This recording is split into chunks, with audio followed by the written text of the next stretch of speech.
Hey, it's Cody. This is my submission to the tag Oracles with Attitude.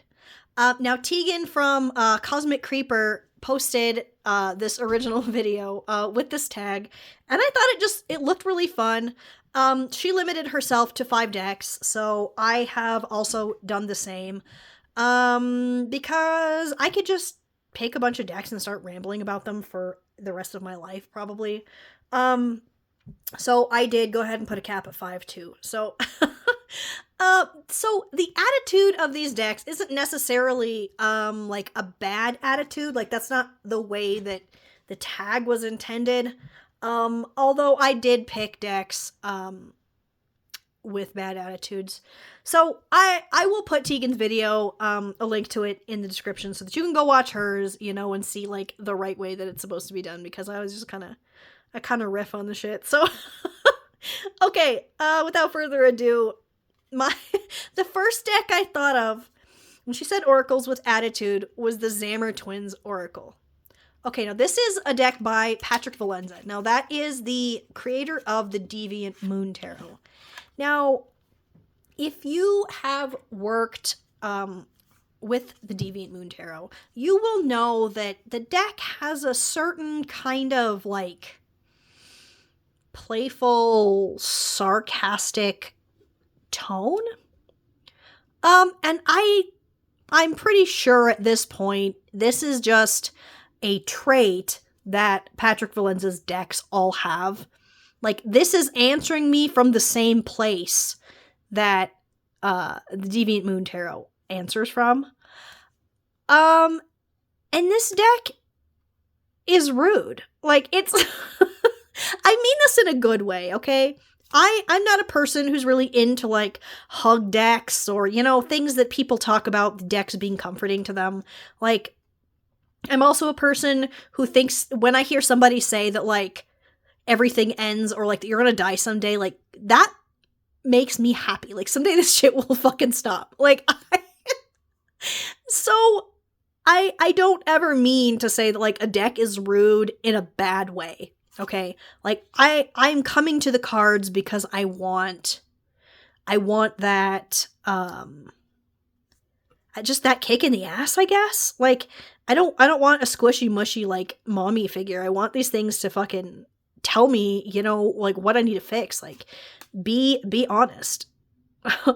So, yeah, well, like, obviously decks can, be kinder or, less kind when it comes to telling the truth. It doesn't necessarily mean just because it's, like, has a shitty attitude that it's, like, telling the truth, and one that has a less shitty attitude, like, isn't, or something, but I don't know. That's just the way that I function, so, yeah. This is, I mean, yeah. This is a Patrick Valenza deck through and through, regardless of, different art style. It doesn't matter. Look at her face. This deck is funny. It's irreverent. It's truthful, like, hurtfully so. So yeah, I like these, like, old alchemical sort of drawings in here. Love this guy. But the attitude is quite something on this deck. Put him away. Okay, the next deck is... This is the Earthbound Oracle by Andy Schwartz. Now, this came out shortly after, I believe, he made the Wooden Tarot, which I also have. Now when did this deck come out? 2016 or something, maybe? Like, I have used this deck so much. Can you see all these little, like, just wears on the cards? This is one of those decks that's very straightforward. Like, it will give you your message bluntly. Like, I think the bluntness is what makes this deck feel like it has an attitude. Maybe it really doesn't. But it feels that way when it gives you, like, this.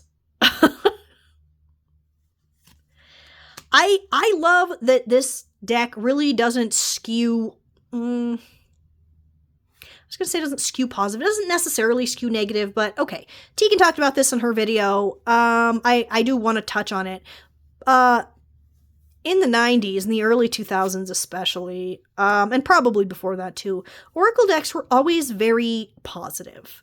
Like, they were like affirmations, sort of. I mean, not necessarily affirmations, but they... I don't want to like pick on Hay House, but they were always like that. I don't know how else to explain that. You would never get a card that said failure with a moth that was on fire. Like, you just wouldn't. They were very fluffy decks. So I had kind of discounted Oracle decks for a lot of years just because what I had seen before, I was really not feeling. And actually, now that I think about it, I think this is the first no. Okay, that's not true. I had Brian Froud's Fairies Oracle before this one, which I will say I was going to put on this list, and I actually had pulled out as I was watching Tegan's video, and I saw that she used that one, so I was like, fuck, man. But like, I have enough decks, we don't need to repeat that, okay? But I had that one, and then I got this one. I'm like, you know what? Maybe Oracle decks aren't a lost cause. In my life right now, and with the boom of decks to be used for fucking cardmancy, I'm starting to actually think Oracle decks are maybe where it's at right now. I don't know if that's a fucking controversial opinion. I actually don't care if it is or not. I love seeing the creativity of people with just the freedom to do whatever they want for an Oracle deck, whether they have a system connected to them, whether they're just straight up, creativity, ceremony, fear. There's just so much room. I love seeing how other people's brains work, and like if mine can sort of sync up with that and use a deck in that way. Resistance. This deck is so beautiful. I'm sorry, I'm just mostly actually sitting here rambling and looking at it. Do I need the Pathfinder Oracle? By the same creator. You know what? I might. Anyway, yeah, this deck, it has an attitude, but it's bluntness, I think, that kind of makes it feel like it has an attitude. Or maybe it was just my perception at the time that I got this deck, that I thought it had an attitude just because it wasn't kissing my ass every time I drew a card. Okay, I don't know. All right, that shit aside. Okay. This, I think, is the worst one. Now, I say worse. Ignore the cat hair on this. Don't look at it. This is the Memento Mori Oracle. Now, this is like the base deck and several of the expansions. These are Patreon cards. Yeah. So it's honestly unmanageable. We'll just take a stack here. Okay, this deck. Okay, do you ever run into a deck that feels like it's contacting something specifically?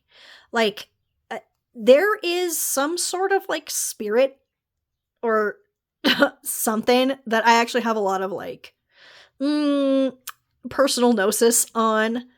But this feels like a direct line to. And this spirit is unfriendly, I think, might be a good word. Like, okay, maybe not unfriendly, but it's almost like it doesn't quite understand humans, but is making an attempt.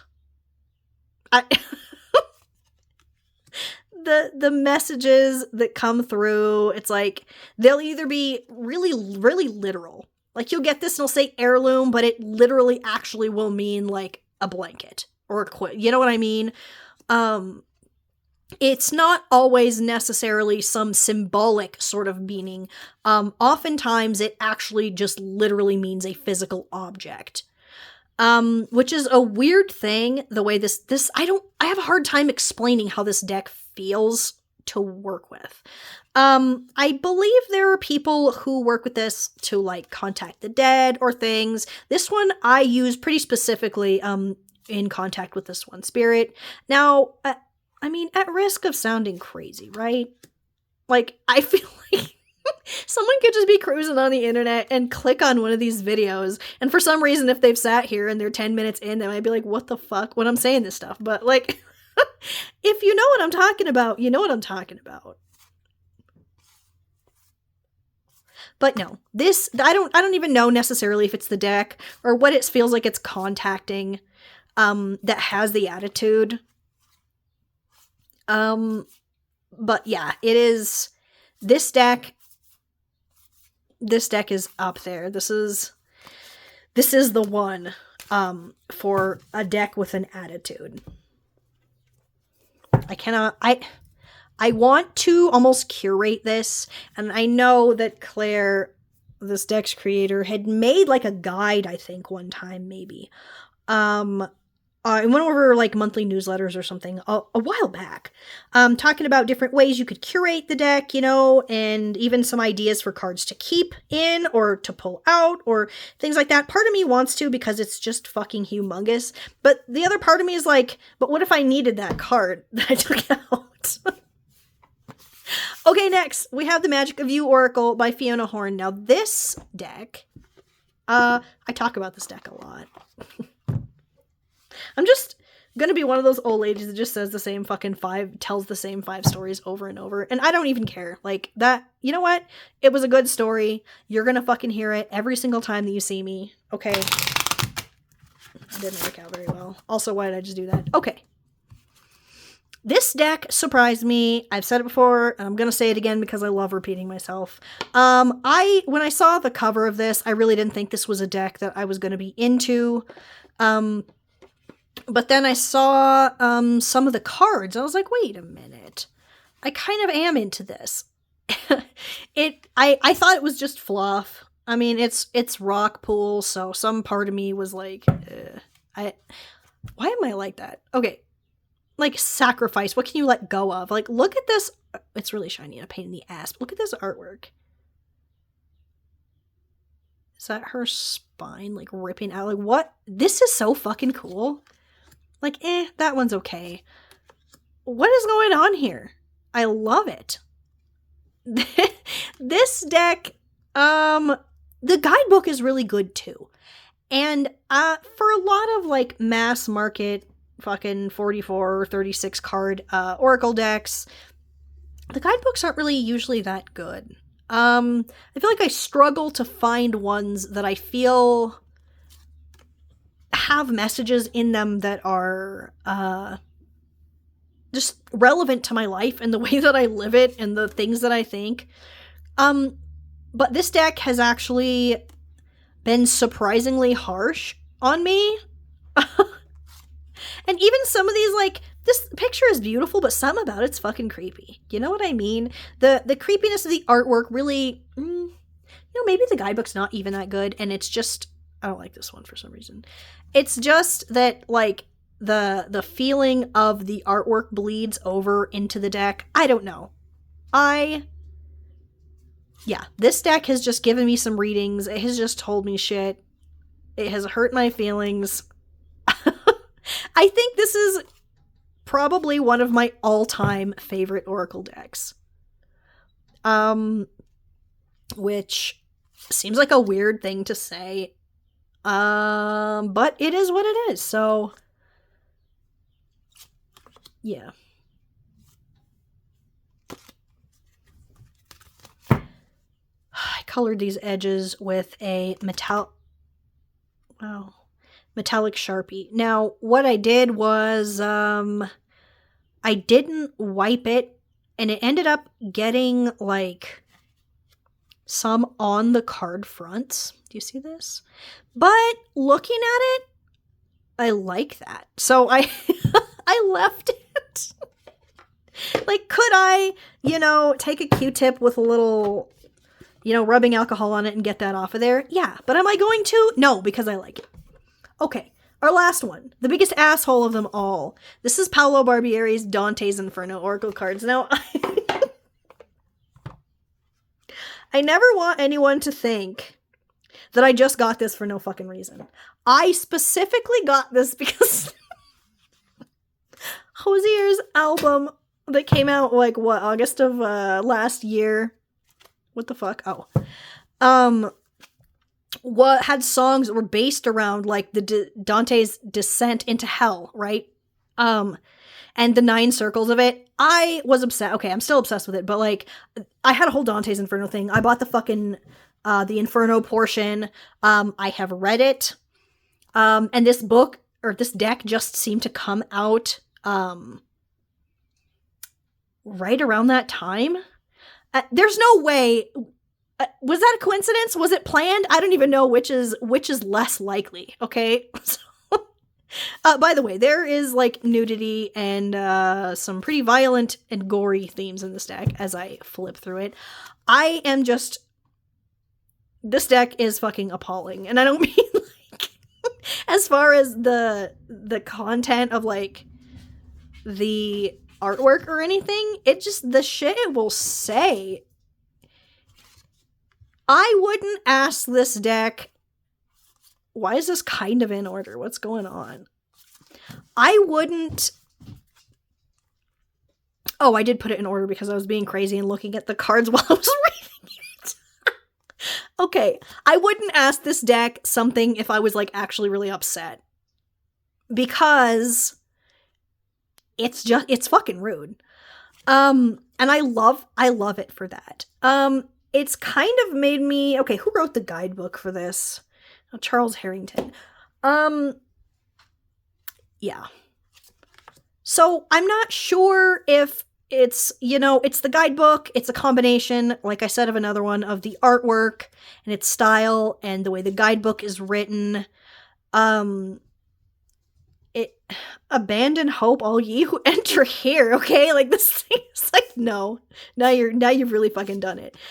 This, okay, this might sound weird. This almost feels like it has Fae energy, but in the worst way. I mean that is a good thing, though. I mean that is a good thing. This artwork is just, look at this motherfucker.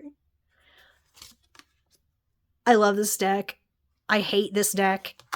That doesn't really look like blood. Yeah, I would not just, like, draw a card. Like, I wouldn't use this for a daily draw. Or something that I was really, like, emotionally connected to. Like, if I was upset about something, you know, this is just not really the place to come. Not necessarily. You know what? If this is what happens to motherfuckers that read fortunes, hell yeah. I don't remember what I was just saying. Oh, yeah. I mean, I would ask... You know, this might be a good one for, like, cursing people. I'm just out here telling on myself in a video. Oh my god. I guess we're going through this whole deck. I love this, and I wish that I owned this tree and, like, owned it, had it in my yard. Okay, so, yeah. That was that entire deck for some reason. So yeah, these were my decks with attitude. There are a million different ways I could have gone with this, honestly. I mean, my own thought process skews, I didn't want to do that, skews negative. So, I tend to gravitate, I think, toward decks, with also negative attitudes. So, yeah. So these were my 5 decks for my, Oracles with attitude. Thanks for watching, bye.